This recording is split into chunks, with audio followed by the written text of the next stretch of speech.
Welcome, everybody. This is your boy Dracona coming to you live from the Draconian's domain.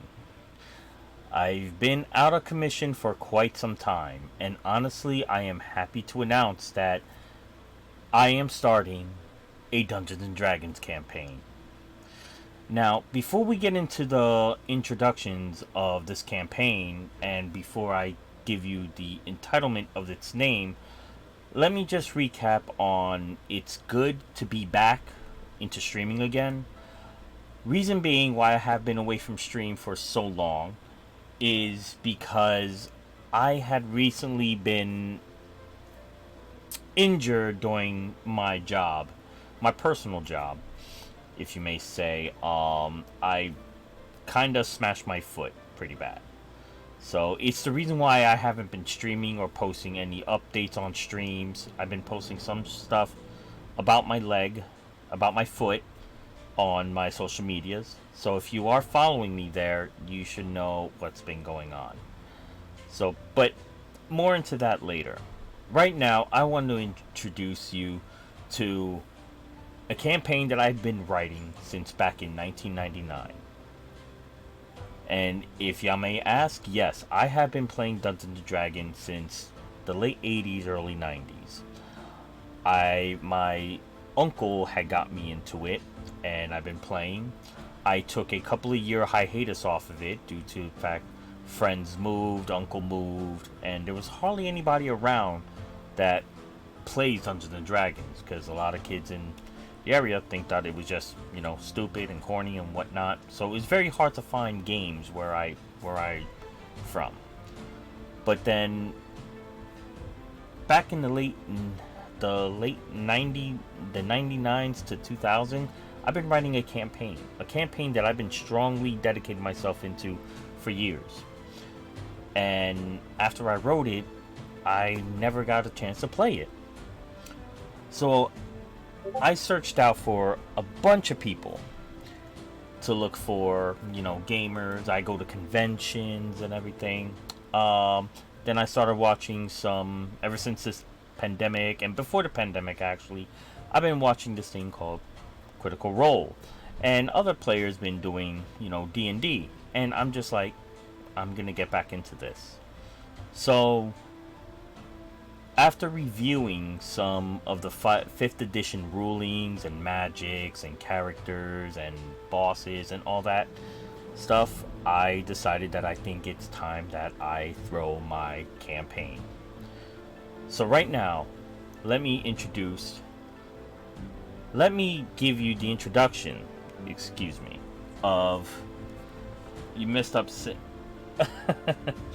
It's alright, the reason why I posted at Andoram is due to the simple fact that a lot of people will get a little confused by that, so I just abbreviated so it's a lot better for people to say it. Sin Ned. So it's a lot less complicated, because when I looked at it I thought it said Sin. But it's alright. So before anybody So before, just please everybody hold on to your questions until the end of the introduction. I hope the music is not too loud, and I hope that you could hear me. So just answer me this question, everybody. Is the music too loud, and can you hear me clearly?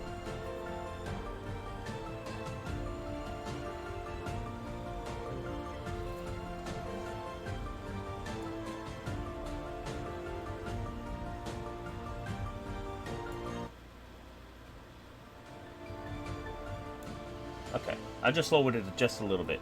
I can hear clearly. Okay, awesome. So, let me get into the introductions. Right now, what this campaign is based about is the crashing of planes, where you have the astral planes, the outer planes, the middle planes, the void planes. There is something going on in the planes that are colliding into one. There is a force of godly energy that is causing these planes to collide with one another. To simply put, is that these planes colliding are weakening gods. The gods that campaigns worship, deities, they're growing weaker. And for some odd reason, when the gods grow weaker, the people that worships them, there's just chaos and mayhem. And there's death. You have chaos in one form of the hand, and you have death on the other.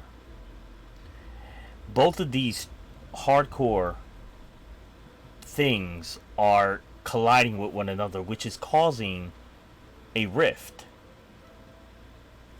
to every plane in existence. But which is going to be more dominant? Chaos or death?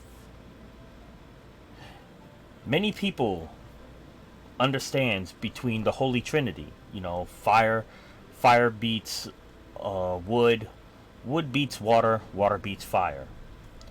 In this campaign, it's man beats dragon beats demon beats man. So beings can be easily persuasive by demons, while beings can actually hurt larger entities such as dragons and wormlings and stuff like that. But now, here comes the most logical explanation for all of this, is that something was cast out through yonder of planes. Something was cast out that drove right in to the forest of a kingdom called Tessera. And because of this being cast out into Tessera, there's a lot of famine going on, chaos of food being shortaged, dead waking up, creatures coming out of nowhere that people can't explain what it is and what's causing this mayhem. Now, King Astros, the ruler of Tessera, has sent out a message to a neutral cleric wizard. Very wise. Now, the problem with this cleric wizard is that he's a neutral. He doesn't believe in taking sides. He only contributes to the balance between good and evil, right and wrong, light and dark. He is one of the wisest wizards and druids out there. His name is Marcus. Marcus has been around for ages. He actually lives almost like his life of that of, if anybody has ever seen the movie King Arthur or read the books, he lives almost like Merlin, living backwards. But instead of living backwards, he lives in a strand of time between space and time. He lives in between. Henceforth, he has powers of dunamancy, which makes him one of the wisest and most powerful cleric wizards. Now, the problem is that he will not side with good or evil. But at the plea of Astros, the king of Tessera, he asked Marcus to help him find champions and warriors to battle out this phenomenon that is going around. And that here, on the list that you see right here, are people that are actually contributing into the cause. Marcus does not believe in helping the king. But when the king gave him persuaded him on helping him just this once to help set the balance. Marcus knew that the king was right. There is a disturbance within the planes. Why the planes are colliding? Why was something cast out? Every time that the king sent his men to the forest, they either disappear or they just come back in body parts. No one knows why. The kingdom was once a peaceful kingdom. Riches, glory, townsmen, townswomen, children were all happy. But now it's becoming scarce. There's coming fighting all over the place and no one knows why. This campaign is going to be very treacherous for our heroes, our warriors. In order to be champion, they must find out and put an end to these crashing planes before it is too late. Because nobody knows what would happen if all these planes become one. Could it be a whole new world? Or could it be bringing devastation to a creator, to maybe one god? Or could it possibly mean somebody's trying to control all the realms to get their bidding done? So that's why our warriors, these players here that you see on my right to your left of the screen, they are going on a hardcore journey. This campaign is meant to kill characters.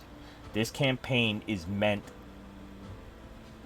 for your decisions to be very, very intricate on your decision making.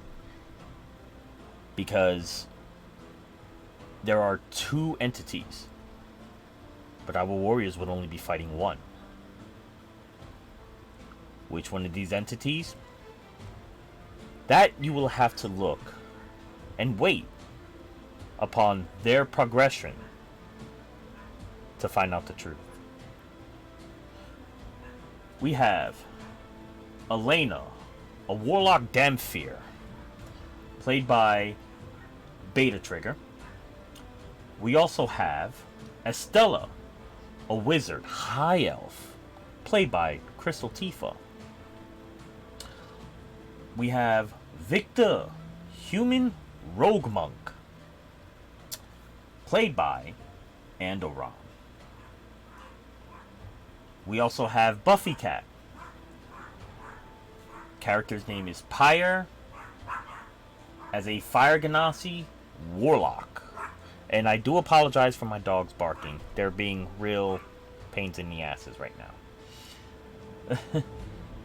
now. We also have Lezekiel, an Asmir paladin, played by Floppy Ducky Prime.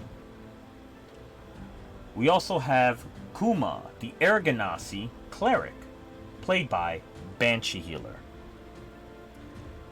And last but not least, we have Sined. Character's name is Abernathy. He is a wood elf cleric.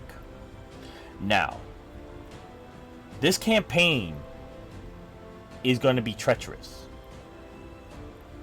As of the calculations that I have been doing and taking, coming from a person that wrote this back in 1st edition, 2nd edition, I didn't know that there was a 5th edition, this campaign will be hard. But because of the 5th edition rules, it makes it a little easier, and with more spells and weapons in there that they could possibly obtain in their arsenal. Now,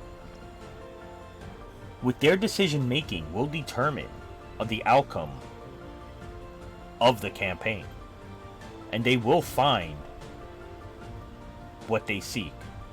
But more importantly, this game is not just a game. This game is to help them understand who their character is based on who they truly are. And I don't mean just their character, I mean themselves. Because as of anybody, people wonder and question themselves on who they are, or why is this happening to them? What is this happening to them? Why can't they be as strong as their character? This campaign will prove that to them. And mainly it will prove to themselves on helping them find out what they really want. Answer the questions that they don't have no way of answering themselves. That's what this campaign will be about. This campaign can get personal. This campaign can be funny and entertaining. But as I said, it all determines on how you roll your dice and how you play the game. Some questions or some tests may be the hardest things, but it's actually the simplest things. Some tests is the simplest things, but it's actually very hard. One may never know. So, can anybody join in this quest? Of course. This quest allows up to 12 people, because this quest will get harder and harder of each stage. There are actually godly artifacts that our heroes can find. It will be a challenge, but if they find it, they will not become a god, but they will have godlike powers. With limitations, of course. But those powers will only determine on what they find, how they play, how they react. But now, with the one thing that just been cast out, it is said in the legends, with between chaos and death, there was a legend that was bestowed upon both sides. But more into that when our heroes run into these campaigns. Because the more they get more acknowledgement, they will find out what legend would that be. A legend that can actually possibly stop the crashing of planes, giving the deities back their powers and strength, and to stop either the chaos or the death. So I hopefully you join me on this epic quest starting Sunday at 7:30 p.m. Eastern Standard Time, where we will drive our first episode, where our characters, as you see right here, will introduce themselves and determine if they're worth on joining their first campaign to the land in Tessera, where King Astros will be waiting.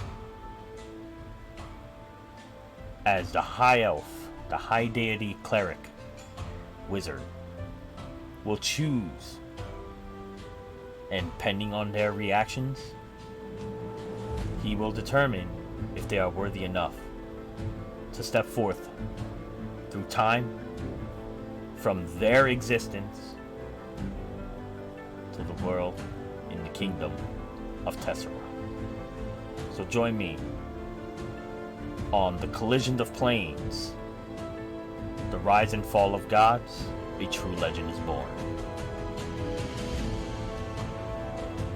So, if you are watching this and you have any questions, please type down below. If you are interested in joining in this campaign,